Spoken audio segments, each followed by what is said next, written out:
ကျမ group ထတာကြကြီးပါကျမဒီနေ့ဘာလုပ်ပြမလဲဆိုတော့ကျမညီမလေးတွေကပေါ့နော်အမြဲတမ်းပေါ့နော် daily routine skin care daily routine လေးနဲ့ night မနေ့ပိုင်း routine လေးနဲ့ပေါ့နော်ဒီ day routine လေးနဲ့ဒီ makeup ပေါ့နော်ဟိုအမြန်ပြင်းတဲ့နီးလေးမလိမ့်တဲ့ဟာလေးပြောပြပါဆိုလို့ကျမကဒီနေ့ရိုက်ပေးတာပေါ့နော်အခုဟာကကျမ skin care တွေအားလုံးအောက်မှာ step တွေတစ်ဆင့်ပြီးသွားပါပြီပြီးရင် sunscreen လည်းလိမ့်ပြီးပါပြီเนาะ2 finger method နဲ့လိမ့်ပြီးပါပြီအခုဘာလိမ့်တာလဲဆိုတော့ကျမက Charlotte Tilbury ရဲ့ဒီအရန်ကိုကြိုက်တဲ့မရှိမဖြစ်ကလေးပေါ့နော် makeup primer ပါအဲ့ဒါလေးကိုကျမကခုနကတော့ skin care တွေပြီးတာနဲ့ဒီ primer လေးကိုလိမ့်လိုက်ပါတယ်ဒီ primer လေးကကြတော့ဒီမျက်လုံးပေါ်တွေရောအကုန်လုံးလိမ့်လို့ရတယ်နော်သူကတကယ်ကို silicone လေးအရန်ကိုလေးသူလိမ့်လိုက်တာနဲ့လေတအားကိုကောင်းတာဒီလား makeup သားလေးကလေနေလေဆိုလို့ရှိရင်တကယ်ကိုကြွေရုပ်ကလေးတိုင်းပဲတကယ်ကိုပြောင်တင်းလေးနဲ့လေအရန်ကောင်းတယ်နော်ဒီ Charlotte Tilbury ရဲ့ကျမ primer ဆိုလို့ရှိရင်နှစ်ခုပဲသုံးတယ်လန်ကောင်းမြစ်ဓာတ်ရဲ့လန်ကောင်းမြစ်ဓာတ်ကိုကျမကတိတ်အားမပေးဘာကြောင့်လဲဆိုသူကအရန်ကောင်းတယ်ဆီလီကွန်ဒါပေမဲ့သို့တော်ဘာလဲဆိုတော့သူကညှစ်လို့မရတော့ဘူးဒီလားအဲ့လိုမျိုးတွေပလင်းတွေကလေခီးသွားရင်အဲ့လိုတွေကတ်ကုန်တာမရဘူးဒီလိုကြီးဖွင့်ပြီးတော့ပိုက်ကြီးနဲ့ဒီလိုကြီးအဲ့လိုမျိုးလေးယူပြီးတော့လုပ်တာအဆင်မပြေဘူးအဲ့တော့လန်ကမ်primer ကသူ့ရဲ့ဟိုဟာကကောင်းတယ်သူ container မကောင်းဘူးပေါ့နော်ကျမသဘောမကျဘူးကျမကအခုဒီဟာကို Charlotte Tilbury ကတော့လုံးဝ share ကြီးအလန်းကြီးသဘောကျတာနော်အဲ့ဒါလေးအခုဒါ primer လေးလိမ့်လိုက်ပါတယ်ပြီးရင်နောက်တစ်ခုကကျမက Jimmy Lan ရဲ့ whitening lazy cream လေးကိုလိမ့်နေသူ့ကိုကျမက makeup အစားထိုးလိမ့်တာပါmakeup လုံးဝမသုံးဘူးကျမကဒီပွဲတွေဘာတွေညာတွေအဲ့လိုမျိုးပွဲတွေသွားမှဒါ makeup လိမ့်တာဒီနာအနီးနာသွားတာအိမ်နေလေးဘာလေးညာလေးဆိုလို့ရှင်သူက makeup မလိုဘူးသီလားအရန်ကိုကျမကြိုက်တာဒီဟာလေကျမသုံးနေရကြာပြီအားလုံးလည်းသိရဒီဟာလေးကကြတော့သူကဘူးအဟောင်းလေးပေါ့နော်ကျမဘူးတစ်ကလေးကိုဘူးတစ်ကအဝိုင်းလေးကပိုကြိုက်တယ်အဲ့ဒါလေးကကျမမြန်မာပြည်မှာထားပစ်ခဲ့လို့ဒီမှာမဝယ်ရထပ်မဝယ်ရသေးလို့ပေါ့နော်အခုဒီဟာလေးကဒါလေးနဲ့လိမ့်ပြတာပေါ့နော်အဲ့ဒါလေးလိမ့်ပြီးရင်ကျမရဲ့ makeup ကဒါတဆင့်ပြီးသွားပြီပေါ့နော် makeup ကိုတော့ကျမကလန်ကမ်နဲ့ဘာသုံးလဲဆိုတော့ကျမက Chanel ဒီမှာ Chanel သုံးတယ်ပေါ့နော် Chanel သုံးတယ်ဒါတွေကတော့ကျမကကုန်တော့မယ်သွားစရာလာစရာရှိမှဒါသုံးတာကျမကပုံမှန်ဆိုလို့ရှိရင်ကျမကအဲ့ဒါကြီးတိတ်မသုံးဘူးပေါ့နော်ကျမကဒီသူက makeup မလိုဒီ Jimmy Lan ရဲ့ဒီဟာလေးကလေ makeup မလိုအဲ့ဒါလေးနဲ့တင်သူကအရန်ကိုလှနေပြီလေသူရဲ့ Charlotte Tilbury primer လေးနဲ့ဒီအောက်က skin care လေးတွေကလည်းကောင်း Charlotte Tilbury ကလည်း primer လေးကလည်းကောင်းဒီ Jimmy Lan လေးကလည်းကောင်းဆိုတော့အရန်ကိုလှတယ်သိလားပြီးရင် loose powder ကတော့ဟိုသုံးတာမသုံးတာသဘောပေါ့နော်ကျမက loose powder တွေကိုတခါတလေမှမသုံးဘူးတခါတလေကြားမှပဲသုံးတယ်ပေါ့နော်ဘာလို့ဆိုကျမတို့ကကြတော့ဒီပြောင်တင်းလေးနဲ့တကယ်ကို glow glass လေးဖြစ်တာကိုကြိုက်တာဆိုတော့ဒီတိုင်းလေးပဲဟိုလောက်တယ်ဒီတိုင်းလေးပဲကျမသဘောကျတာပေါ့နော်ဒါမျက်ခုံးလေးကိုကျမတို့လူတွေကမျက်ခုံးမွေးဆွဲထားတယ်ထင်လို့ကျမကဒီကလွန်ခဲ့တဲ့ဒါ6နှစ်9နှစ်လောက်ကထိုးထားတယ်မျက်ခုံးတက်တူးလေးပေါ့နော်တိတ်တောင်မရှိတော့ဒါပေမဲ့အရန်ကောင်းတယ်ကျမစင်ကာပူမှာပဲထိုးတာဈေးလက်တအားကြီးတယ်ကောင်းတယ်ပေါ့နော်ကျမဘာမှလုပ်စရာမလိုဘူးဒီမှာဒါဟိုပါပေါ့ဒီ eyebrow prime ဟို mascara ပေါ့ eyebrow mascara လေးကိုအဲ့လိုလေးလုံးလိုက်လို့ရှင်ပြည့်စုံသွားပြီဒါဆိုရင် benefit ထင်တယ်ကျမဒါလေးကဘူးရှည်လေးမေ့နေခဲ့လို့ဒါကစားပြတ်သွားပြီဆိုတော့ဘူးရှည်လေးကမြန်မာပြည်မှာမေ့နေခဲ့လို့အဲ့ဒါလေးပဲလုပ်ပါတယ်ပြီးရင်နောက်တစ်ခုကကျမကဒါလေးပေါ့နော်ဒါလေးကတိတ်မပေးရအောင်ဘယ်လောက်ပါလဲကျမမေ့နေမြန်မာပြည်ဝယ်ဒါလေးပေါ့ပြီးရင်နောက်တစ်ခုကဒါ blusher ပေါ့နော်ဒါ blusher လေးကိုဒီလိုလေးသုံးလိုက်ပါတယ်ဒါကတော့5မိနစ်ဒါ makeup ဖြစ်တဲ့အတွက်ဒီလိုလေးပေါ့နော်ကျမဒီလိုလိမ့်တာကိုကြိုက်တယ်နောက်တစ်ခုကလေတအားကောင်းတဲ့ဟာလေးရှိတယ်ကျမအခုသုံးနေတဲ့လောလောဆယ်ပေါ့နော်ဒါလေးတွေသုံးနေတာ Charlotte Tilbury ရှိတယ်ကျမမှာ blusher တွေဒါကြတော့အဲ့ဒါကြတော့ကျမကပွဲတွေပါရင်သွားတဲ့အချိန်ကြရင်နော် Charlotte Tilbury တို့ဒီ Huda တို့ပြီးလို့ရှိရင်အဲ့လိုမျိုးလေးတွေပေါ့ကျမက hourglass တို့သုံးတယ်ကျမကဒါ Charlotte Tilbury ပေါ့အဲ့ဒါလေးတွေသုံးတယ်အခုဒီအိမ်နေရင်ကြတော့ကျမကဒီနားလေးဟိုနားနီနာသွားလာလေးကြရင်တော့ဒီလိုလေးသုံးတယ်ပေါ့နော်ပြီးလို့ရှိရင်ကျမကဘာသုံးလဲဆိုတော့ကျမရဲ့အကြိုက်ဆုံးချစ်လက်ရဲ့ဒီသူကဘယ်လိုပြောရမလဲပေါင်ဒါလည်းမဟုတ်ဘူးဒီလားဆီလီကွန်သားလေး तू ကဘာဖြစ်သွားလဲဆိုတော့ तू ကဒီအကုန်လုံးဒီချွေးပေါက်တွေကျွဲတာတွေပါတယ်ဆိုလို့ရှိရင်အကုန်လုံး तू ကဖုံးပေးနိုင်ဟိုကဖြစ်သွားတယ်ဒီလားတိတ်ကလေးနဲ့ကျမတို့လေဟိုအခုfilter ထည့်တယ်လို့လေကျမတို့ဒီအဖက်တွေထည့်တယ်လို့ဟို TikTok မှာအဖက်တွေထည့်တယ်လို့ तू ကအဖက်ဖြစ်သွားတယ်အဖက်ထည့်စရာမလိုဘဲနဲ့ तू ကလေအကုန်လုံးကလေညက်တိတ်ပြီးတော့လေမကိုင်လိုက်ချောမို့လေဆီလီကွန်တကယ်ပါမယ်နော်ကျမကုန်းတောင်ကုန်နေပြီကျမဒါကဒါလေးကထိုင်းကနေကျမဝဲလာတာထိုင်းကနေဝဲလာတာနောက်တပူးအသေးရှိသေးတယ်နှမျောလို့မသုံးသေးတာသူ့မှာဒီပတ်လေးပါတယ်နော်ဒါကကျမကအဲ့ဒီပတ်ကလွန်ပြစ်လိုက်လို့ကျမဒါလေးနဲ့သုံးနေတာအဲ့လိုလေးပေါ့နော်ဒါလေးတော့မရှိမဖြစ်ဆောင်ထားကြချွေးတွေဘာတွေထွက်တာပြီးအစီပြန်တာတွေကိုလုံးဝကိုအစီစုပ်စက်ကူတောင်မလိုတော့ဘူးဒီလားအစီစုပ်တီရှူတောင်စက်ကူတောင်မလိုတော့ဘူးဒါလေးနဲ့ချီလက်မှတ်ထားနော်ဒါလေးနဲ့တော့အရန်ကောင်းတယ်အဲ့ဒါကျမအတွက်ကတော့မိတ်ကပ်လေးနဲ့နေရာမှာလှပြနေတဲ့နေရာမှာမရှိမဖြစ်လေးပေါ့နော်ပြီးလို့ရှိရင်ကျမကမျက်လုံးကိုပေါ့နော်မျက်လုံးလောက်ပြမယ်ကျမကမျက်လုံးကိုမချဲခင်မှာကျမကမျက်လုံးကိုနည်းနည်းလေးတန့်ရှင်းလေးရင်လုံးလိုက်ပါတယ်ပေါ့နော်ဟိုမိတ်ကပ်တွေဟို skin care တွေပါညာတွေဝင်တာရှိတော့လေနည်းနည်းဆက်မှာဆိုလို့ကျမကအမြဲတမ်းမျက်လုံးဆက်တတ်တယ်မျက်ရည်ထွက်တတ်တယ်အဲဒါကြောင့်ပြီးရင်ကျမဒီ Lankan Beauty Box ထဲက limited edition လေးဒီနှစ်ထွက်ထားတဲ့အထဲကဟိုတနေ့ကအရန်ကိုလှတယ်ဆိုတဲ့ဟာလေးနဲ့ကျမကဒီမှာဒါလေးကို eye shadow palette လေးနဲ့ပြင်ပြမယ်ပေါ့နော်အော်ဒီမှာတွေ့ပြီကျမအရန်ကြိုက်တဲ့ဒါ blusher လေးပေါ့နော်ကျမထိုင်းကနေဝယ်လာသီလားဈေးသိမ့်မပေးရပါဘူးဒါဆိုလို့ရှိရင်မြန်မာငွေ 3-4 တောင်းပဲပေးရမယ်ထင်တယ်ရန်ကောင်းတာသီလားကျမရဲ့လက်ဆွဲပေါ့နော်ကျမရဲ့လက်ဆွဲကျမဟိုနားဒီနာထားသွားလာသွားလေးဆိုရင်အဲ့လိုလေးပဲလုပ်လိုက်တယ်သီလားအရန်ကြိုက်တာအရန်ကိုကြိုက်တာတော်တော်ကြီးကြိုက်တယ်ကျမဒီဟာထက်တာကိုပိုကြိုက်တယ်သူ့ရဲ့ brush လေးနဲ့ဆိုရင်တော့ပိုကောင်းတာပေါ့နော်ကျမကမျက်လုံးချဲတဲ့ brush တွေမပါခဲ့တာ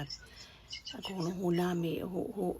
အိမ်ထားပြခဲ့ဒီအိမ်ထားပြခဲ့ကျမနေတာ4-5အိမ်ဆိုတော့4-5နေရ4-5အိမ်ဆိုတော့2နိုင်ငံ3နိုင်ငံဆိုတော့အကုန်လုံး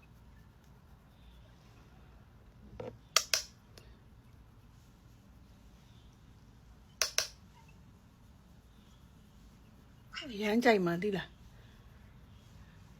eye shadow တွေ blusher တွေလုံးတက်တယ်လို့ makeup ချဲတတ်တယ်လို့ဆိုရင်အရန်ကိုကြိုက်မှဒါကိုလေဘလို့ကောင်းမှမသိပါဘူးတကယ်ကောင်းတာပါဆိုမှ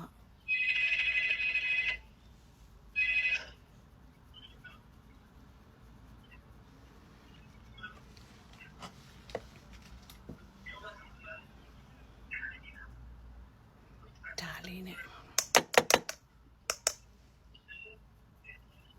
သူကလေဒီ eye shadow တွေ blusher တွေမချဲခင်မှာအဲ့လိုလေးခါပေးပါနော်ဘာလို့ဆိုအမှုံတွေကမျက်နှာပေါ်ရောက်လို့ရှိရင်ခဲတာတွေအမှုံကျတာတွေ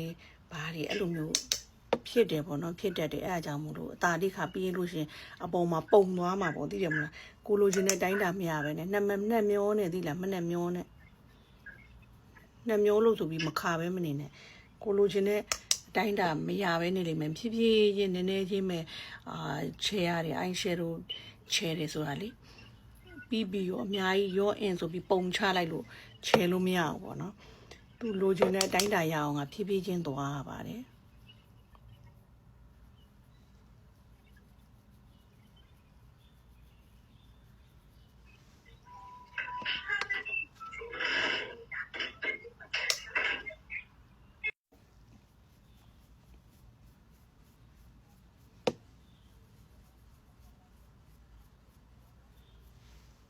ဒါဆိုရင် eye shadow လေးကပေါ့နော်ပြည့်စုံသွားပါပြီပေါ့နော်ဒါလောက်ပဲ ဒါလောက်ပဲလုပ်ပါဒါဟိုနေရာဒီနေရာ9မိနစ်makeup ကိုပြောတာเนาะဟိုနေရာဒီနေရာထားသွားလာသွားလေးပြောတာเนาะအဲ့လောက်ဆိုလို့ရှိရင်ဒါလေးကပြည့်စုံသွားပြီနည်းနည်းလေးထည့်ရင်လည်းဆိုဒီမှာကျွန်မနှာခေါင်းလေးမှာပေါ့เนาะအဲ့လိုမျိုးလေးပြီးလို့ရှိရင်ကျွန်မကဒီဟာဟို browser နဲ့ contouring လုပ်သေးတယ်နည်းနည်းလေးပေါ့နည်းနည်းလေး a little လေးလုပ်တယ်ဒါပေမဲ့သွားမယ်မြန်သွားမယ်ပါညာဆိုရင်တော့မလုပ်ဘူးမလုပ်နဲ့မလုပ်လို့ရပါတယ်မလုပ်ပါနဲ့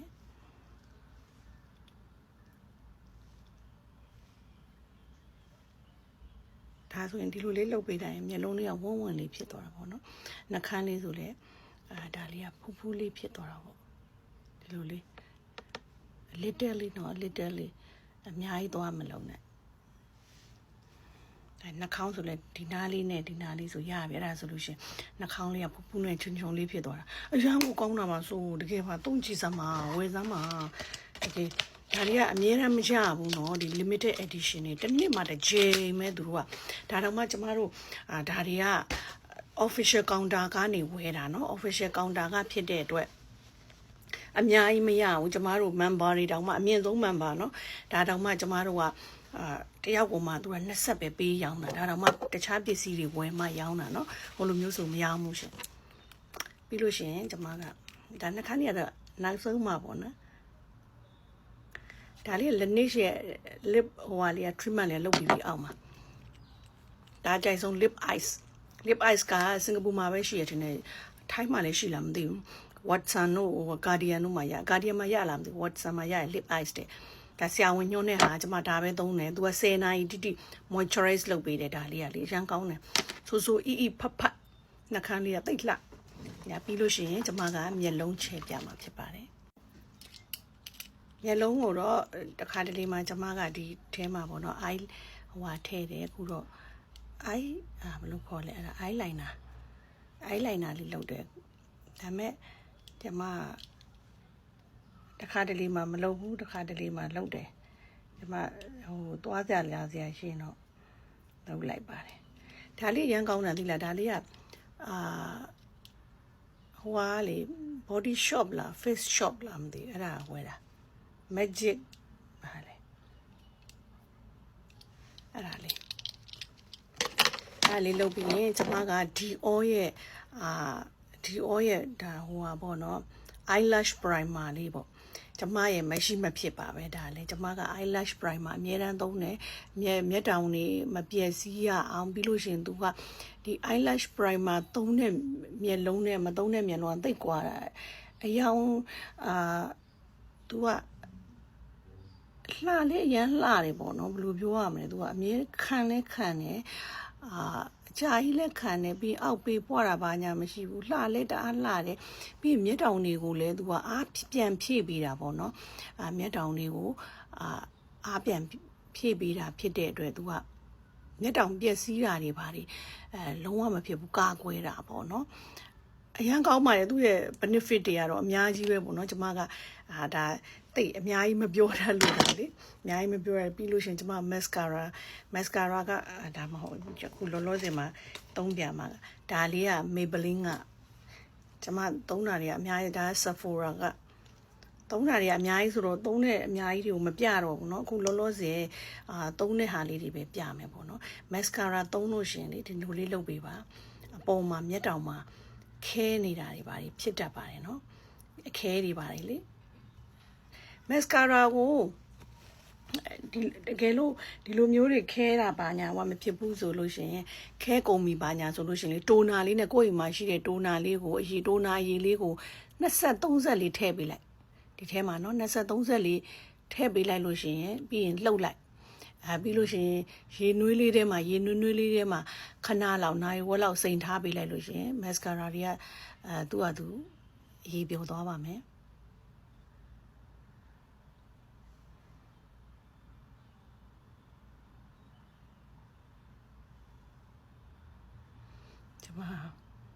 အဲ့လိုပြင်ပြနေကြမဟုတ်တော့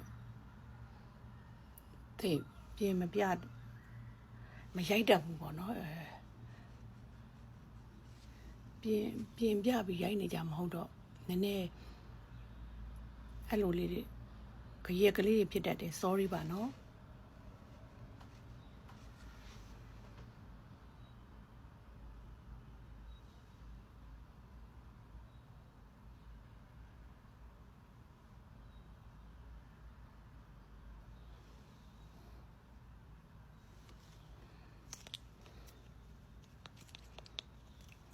နည်းနည်းကြရက်ထားတယ်ကျမ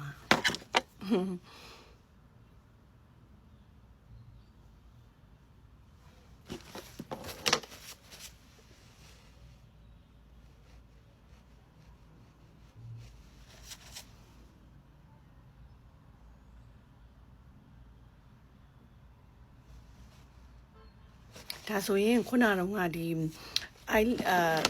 mascara ပေါ့နော်eyelash primer လေးနဲ့